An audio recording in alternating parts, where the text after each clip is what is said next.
Well, that was very, very ugly. The Chicago Bulls got absolutely waxed by the Los Angeles Lakers, man.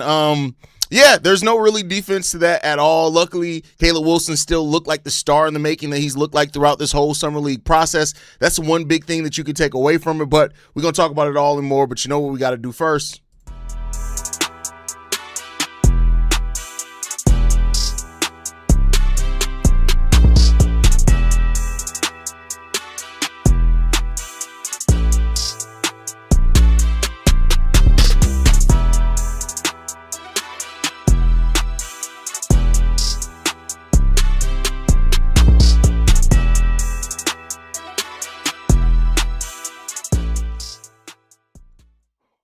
What's going on, Bulls fans? Welcome to another episode of Chicago Bulls Central, your number one spot for everything Chicago Bulls related. I'm the host there, Haize, but more importantly, you guys can follow the channel at Bulls Central Pod on every social media platform we happen to be on. With that said, let's go ahead and get into this content today, y'all. And I'm not finna spend a whole lot of time. I'm not even gonna lie to y'all. It's a summer league 30-point blowout loss.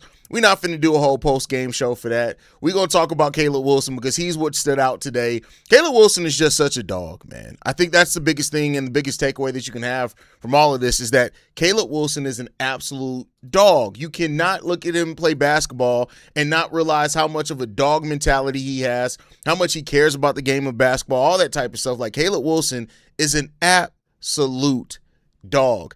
And therefore, because of that alone, he gets some love, man. Like Caleb Wilson came out here and dropped 21 points.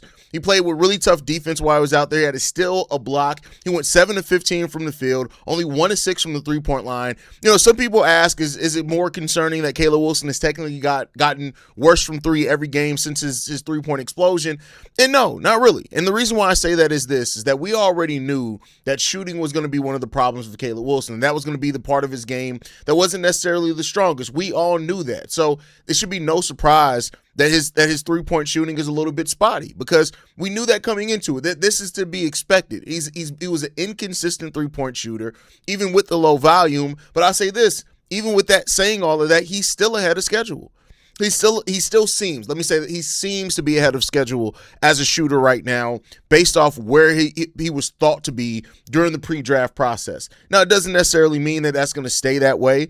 Again, like I say with Summer League, take the bad with a grain of salt, take the good with a grain of salt as well. Everything doesn't end up working out the same way that you see in Summer League in the regular season. Summer League is sloppy basketball. It's bad basketball overall. I've said that and maintained that throughout this whole process, and I don't expect that to change anytime soon, but at the end of the day, it is what it is, right? You have no point guard out there helping him create. You got no rhythm offensively at all. You know, I'm in a text message thread with my dad and my uncle, and my dad's really concerned about, like, Summer League, and I'm just like, there's so many factors that when you look at basketball, like, this is not the roles that a lot of these guys are going to be playing, all that type of stuff. But Caleb Wilson continues to be a dog, and he continues to show in regards to, like, how he can, that star mentality that he has. And that's the thing that continues to stand out about it. Even with a blowout loss like this, you still saw that mentality. And, you know, he had a number of dunks that were just crazy. He dunked on Cameron Carr in this game. You know, every time he did have 8 turnovers in this game as well, but almost every time he had a turnover, he turns around and makes a really big defensive play. Now, you want to get those turnovers together, right? Especially with Josh Giddey kind of being turnover prone himself and needing to work on turnovers. You can't have two highly players that turn it over a lot on the offense and expect you to be able to get into that rhythm. But Caleb's been having to do a lot more ball handling that he's ever going to have to do, you know, in the NBA game. So I'm not really too worried about that. And I know Bulls fans really want to worry about this stuff with the Bulls right now based off Summer League. But like I said, I don't get too far up, don't go too far down in regards to Summer League. It's going to be what it's going to be. I think these guys are going to be fine overall, and it is what it is. He had that soul snatching block. Absolutely. Realistically, do you think Noah can crack the rotation? It's going to be an uphill battle. And not even like, look at it this way. You have 96 forward minutes to go. 96. That's all, 96. And you got Modest, you got Caleb, who are probably both going to get between 25 and 30 minutes. You still got Jalen Smith, who's going to play some forward minutes. You got Leonard Miller in there, who's going to play some forward minutes. So it's like you got a lot of people, in that forward rotation as well. And it's not just like there's going to be some players that play down and get some forward minutes. So it's going to be tough for him to crack the rotation. But if he does crack the rotation. It's just gonna be through defense. It's gonna be through playing with energy, being around the rim. Those are gonna be the things he really has to focus on if he's gonna want to crack that rotation. So there's definitely a chance of it, but I'll say it's gonna be an uphill battle for him right now. I think Swain needs a two-way contract, not sellers. Don't overreact to Summer League. It'll be okay. Noah just running up and down the court. They not passing to exact, and that's why I'm not really judging this a lot yet, right? Like last year, in that same text message thread with my dad, last year, Noah Essengate had Yuki Karamora as a point guard that created for him. And guess who's pretty damn good about creating for people? Yuki is, right? So I think overall, again, I'm not saying don't be concerned or whatever, but let's wait and see what these guys look like when they're in the actual NBA rotation in preseason and training camp and things like that. That's what I'll say in regards to that part of it. Dailyn Swain playing like a poor man's version of Julian Phillips without a shot. Jesus, damn. Okay, the regular season just started at this point. I really want to see how Caleb plays with Josh and Modest. That's the part that I'm really excited for, too. Noah's going to look better with the real team where his role is clear. I agree with that one.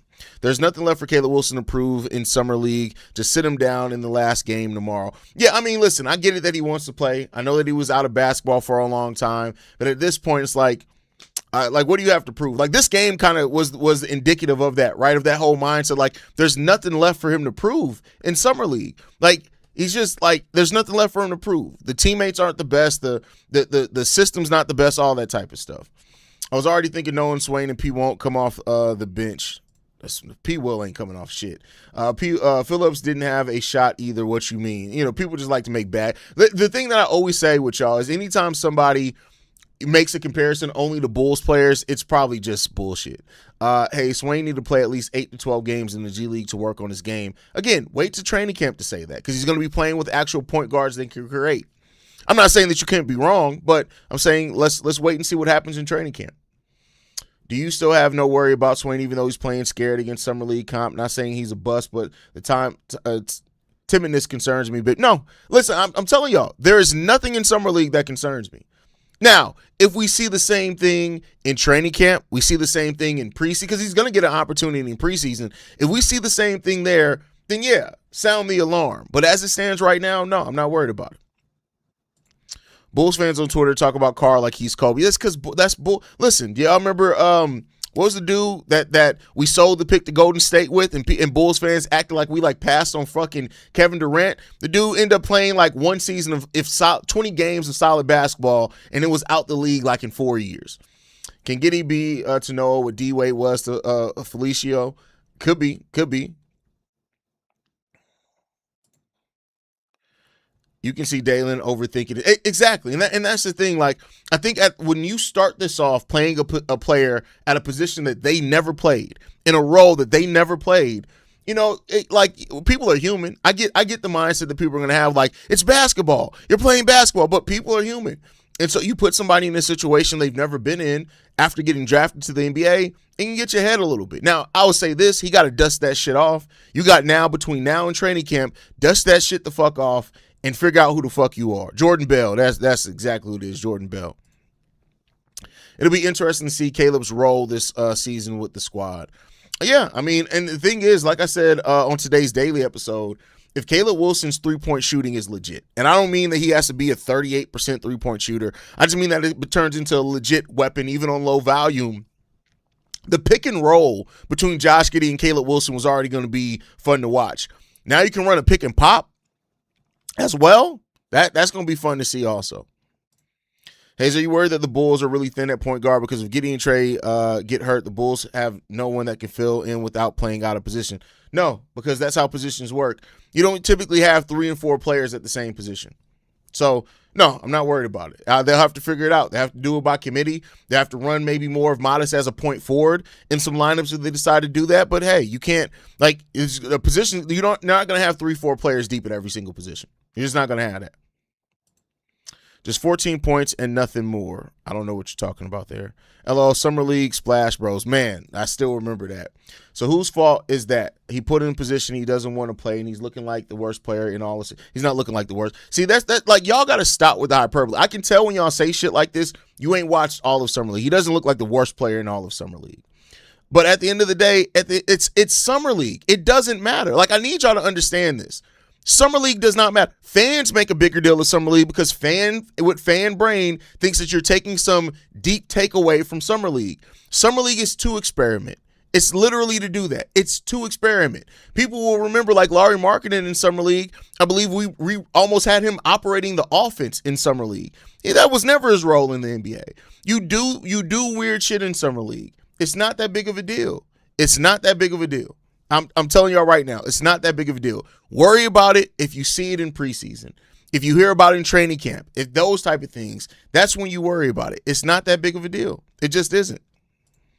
The Summer League hype is what mistake, but it ain't that crazy. Exactly. Like it's Summer League. Like I know that seems like a blanket statement, but if you've watched Summer League a lot, it's Summer League.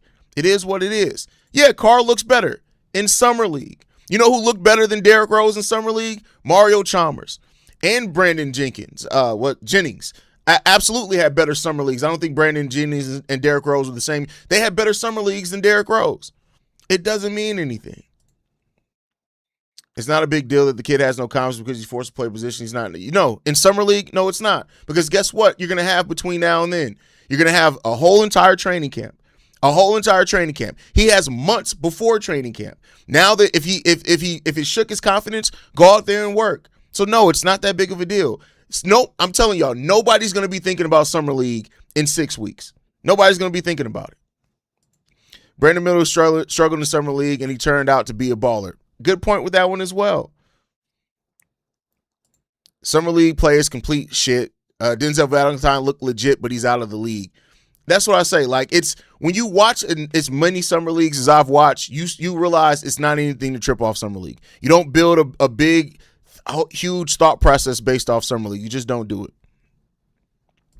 Maybe Bryson could use the 15th roster spot for a vet PG because having Modest play point forward may look like Swain. No, we saw Modest play some point forward last year when our point guards was out, and it looks pretty decent. Modest has been coming into the league, people expected him to be a point forward. So you get an opportunity. Keep in mind, this is development season. That's the point of it. In 6 weeks, I'm going to be fighting for my life to decide whether to buy a season ticket or not. Summer League won't even register. Can't call a game where you give up 8 turnovers shiny. Yes, you can, because it's more than just turnovers. It's a whole entire game. It's clear Cam Carr should have been. No, it's not. Again, I get it. Fans are going to have their takes. And I'm not saying that you're necessarily wrong, but basing that off Summer League to say it's clear, no, it's not. It's not yet. The Magic experiment with Flag at point guarding these struggles still had a great season. Yeah, I mean, that was in the regular season, so I feel you on that one. There's a big difference between struggle and looking like he's doesn't belong. It doesn't it doesn't matter what he did. It's Summer League. It doesn't matter if the motherfucker came out there and fell flat on his face every single time he touched the floor because it's Summer League. You don't take Summer League. You don't take some big grain of thought from Summer League. If his confidence got affected by Summer League, if that goes all the way into the season, keep in mind, we don't even open training camp until the end of September. If his confidence is shaking all the way into there, then he's just not an NBA player, and his confidence is going to be shaken regardless. But that's not based off Summer League alone. You want to keep arguing this fact about Summer League. I don't know how young you are. It's Summer League. I'm telling y'all. You saw Derrick Rose average 8 turnovers in Summer League. His confidence was shaken. Did it matter when the regular season went on? Fuck no, it didn't matter. It's Summer League. Wemby wasn't all that great in Summer League either. I agree with you. I'm curious as to what position that you think Essengay plays, if at all, at this point. The 3 and the 4 probably. I don't think he has the weight to play. I know everybody made a big deal about it getting him taller, but I don't think that he has the weight yet to play any center minute. So I think the 3 and the 4 is probably where you're going to play him at as well. Haize, the Bulls still have a free 2-way deal open, or are they full? They have one 2-way spot open and the 15th spot on the roster open as well. They have both those spots open. But all right, y'all, we're going to go ahead and lock it up. Like I said, I'm not doing a full post-game show on a 30-point loss in Summer League. I appreciate you guys for tuning in, man. Make sure you guys hit that subscribe button, like the channel, follow us at Bull Central Pod. You can send us any feedback, questions, comments, concerns, bullcentralpod@gmail.com. Lastly, if you want to leave a text message and our voicemail for the mailbag, the number to do so, 773-270-2799. We're the #1 spot for everything Chicago Bulls related. And I'll catch you guys bright and early for the mailbag. It's not mailbag. Tomorrow's Friday, so it's not mailbag day. For the daily episode tomorrow. Love you guys. Go Bulls, y'all. Peace. This has been a presentation of the Break Media.